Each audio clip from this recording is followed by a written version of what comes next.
بسم الله الرحمن الرحيم. سعادة السيد رئيس الحكومة لمملكة إسبانيا الصديقة، لا يفوتني ببدء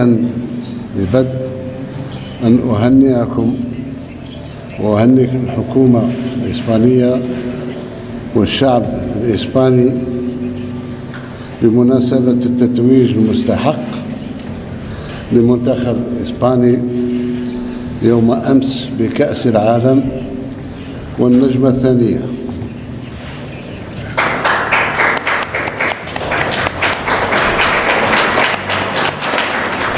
أعتقد أنه كان انتصار مستحق جدا بالنسبة للمستوى الذي وصلت إليه النخبة الرياضية الإسبانية.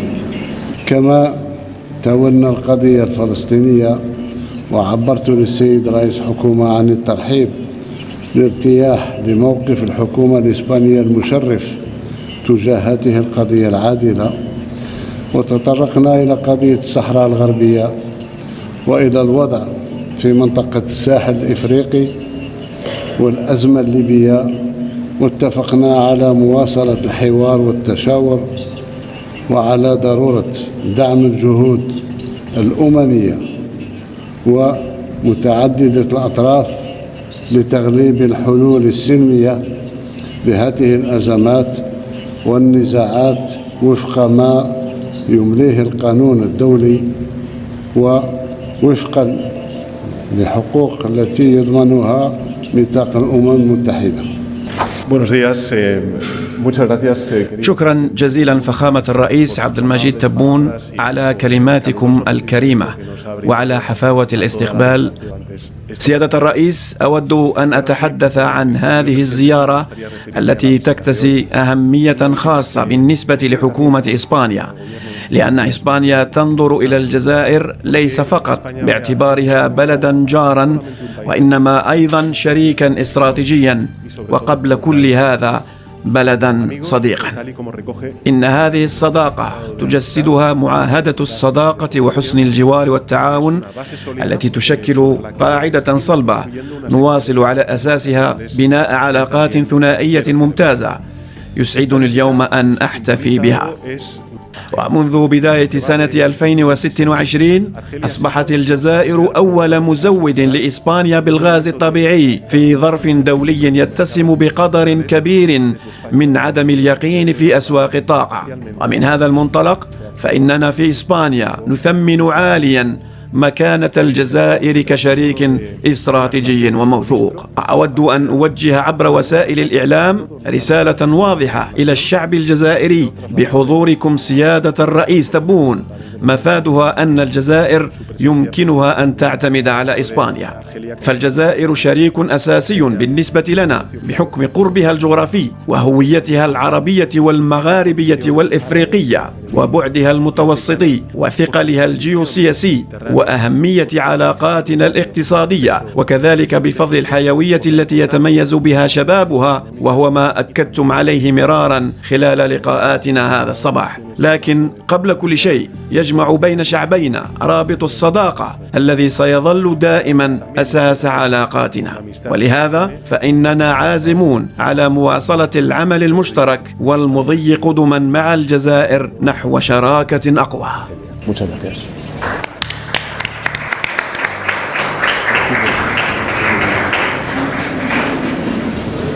Bon, souvent, on a cette image des sommets diplomatiques de haut niveau comme des réunions glaciales ou presque robotiques.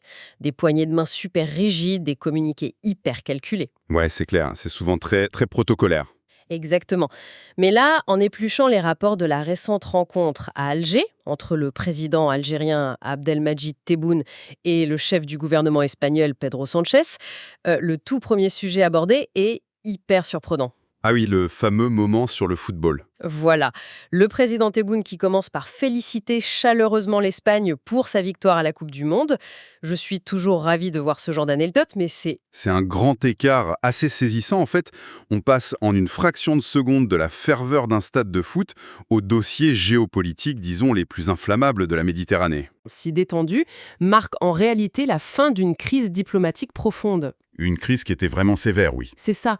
Et de voir comment ça lance un nouveau partenariat stratégique qui redessine carrément la carte de la région. Il faut d'ailleurs rappeler le contexte, parce que ce n'était pas gagné. Il y a peu de temps, les relations entre Madrid et Alger étaient pratiquement gelées, principalement à cause de désaccords historiques sur le Sahara occidental. Ouais, le climat était super tendu. Très tendu. Mais lors de ce sommet, les rapports montrent un front soudainement très uni. D'ailleurs, le président Tebboune a même salué la position qu'il juge, je cite, honorable de l'Espagne sur la cause palestinienne. Et on lit, sans prendre parti d'un côté ou de l'autre bien sûr, qu'ils se sont aussi alignés sur des dossiers très complexes comme le Sahel ou la Libye. Tout à fait. Avec une insistance méthodique sur les solutions pacifiques et le strict respect des résolutions de l'ONU. C'est presque un manuel parfait de multilatéralisme. En fait, si on imagine la géopolitique méditerranéenne comme un énorme système d'engrenage complexe, avec des pays aux intérêts divergents, on pourrait dire que ce vernis de respect mutuel agit un peu comme un lubrifiant. Un lubrifiant diplomatique, ouais. Bah oui, ça permet à la machine de tourner sans se bloquer, même sur des terrains hyper accidentés. L'image des engrenages est super parlante, mais il ne faut pas s'y tromper non plus. L'attachement au droit international, c'est la façade officielle. Ah bon? Ce n'est pas le vrai lubrifiant de l'histoire. Loin de là. Ce n'est pas l'amour inconditionnel des Nations Unies qui force réellement ces deux pays à s'entendre en ce moment. Le véritable moteur, et surtout le levier qui a forcé l'Espagne à revoir sa copie pour se réconcilier avec Alger, c'est une ressource très concrète. Le gaz naturel, j'imagine? Exactement. Le gaz naturel. Le timing est implacable d'ailleurs. Les sources indiquent clairement que l'Algérie est devenue le premier fournisseur de gaz de l'Espagne. Et il faut replacer ça dans le contexte actuel. Avec le paysage énergétique européen complètement bouleversé par la guerre en Ukraine, tout le continent cherche désespérément à sécuriser son approvisionnement. Ce qui donne un avantage énorme à certains pays, c'est sûr. Un poids de négociation monumental pour l'Algérie, oui, et Pedro Sánchez ne s'y trompe pas du tout. Dans ses déclarations, il ne parle pas de l'Algérie comme un simple voisin, mais bien d'un, je cite, partenaire stratégique et pays ami. Il insiste aussi lourdement sur les multiples identités de l'Algérie, arabes, maghrébines, africaines et méditerranéennes. Ouais, ce n'est pas un hasard. Mais du coup, c'est une façon de reconnaître publiquement le statut de puissance régionale d'Alger, juste pour garantir cet accès à l'énergie. C'est l'illustration absolue de la réelle politique, en fait. L'Espagne n'avait pas vraiment le choix. Elle devait sécuriser son gaz.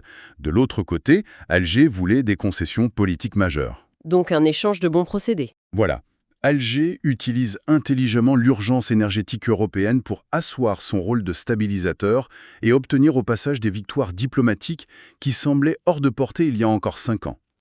La dépendance énergétique redessine littéralement les alliances de A à Z. On est à des années-lumière de la simple courtoisie entre pays frontaliers. Le besoin vital en ressources dicte la ligne géopolitique, tout simplement. Les hydrocarbures permettent de balayer les vieilles rancunes parce que le pragmatisme absolu prime sur tout le reste. C'est fascinant pour tous ceux qui essaient de comprendre les coulisses du monde actuel. Ce cas d'école montre parfaitement comment la sécurité énergétique d'un continent et les conflits régionaux s'entremêlent. Et dicte l'agenda diplomatique en temps réel. Exactement. Les ressources naturelles restent, au fond, les véritables maîtres des horloges. Absolument, on le voit tous les jours. Ce qui amène inévitablement une réflexion pour la suite. Si le gaz naturel agit aujourd'hui comme le grand catalyseur qui ressoude les liens et maintient un équilibre en Méditerranée, on peut se poser une vraie question. Laquelle ? Que se passera-t-il quand la transition mondiale vers les énergies renouvelables s'accélérera véritablement? Si l'Europe n'a plus ce besoin vital en hydrocarbures, est-ce que ces fameux partenariats stratégiques forgés autour du gaz vont résister? C'est le grand mystère. Ou bien la gigantesque machine diplomatique finira-t-elle par se gripper, tout simplement faute de lubrifiant? C'est vraiment une question fascinante à méditer.